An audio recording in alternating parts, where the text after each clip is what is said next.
প্রতারক কি ভাবে আপনি জানেন যে প্রতারকের চিন্তা কেমন? প্রতারক সবসময় এরকম ভাবে যে আমার প্রতারণা কেউ ধরতে পারবে না, আমি হলাম ইন্টারন্যাশনাল ধোঁকাবাজ, এমন ভাবে চিট করব যে আমার চিটিং কেউ ধরতে পারবে না। কিন্তু বাস্তবতা একদম ভিন্ন। যারা ধোঁকাবাজ, যারা প্রতারক, যারা মিথ্যাবাদী, বিশ্বাসঘাতক, এই মেসেজটা খুব ভালো করে শুনবেন। আল্লাহ একদিন না একদিন বিশ্বাসযোগ্য যে নয়, যে বিশ্বাসঘাতক প্রতারক, তার চেহারা, তার মুখোশধারী চেহারা, তার চরিত্র সমাজের সামনে প্রকাশ করে দেয় একজন। বলেন সবাই, তিনি কে?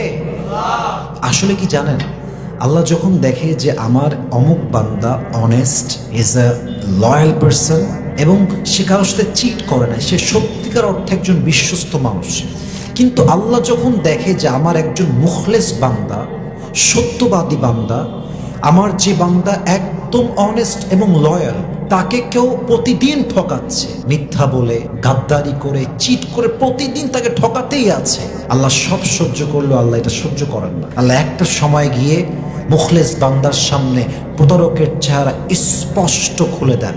এবং আপনি দেখবেন, যখন আপনার সঙ্গে আপনার সবচেয়ে কাছের মানুষ বেঈমানি করবে, তার এমন এমন বিষয়গুলো আপনার সামনে প্রকাশিত হবে যে আপনি কল্পনাই করতে পারবেন না যে এই মানুষটা এত বড় বিশ্বাসঘাতক। আপনি জাস্ট ইমাজিন করতে পারবেন না যে এই মানুষটা এত বড় চিটার।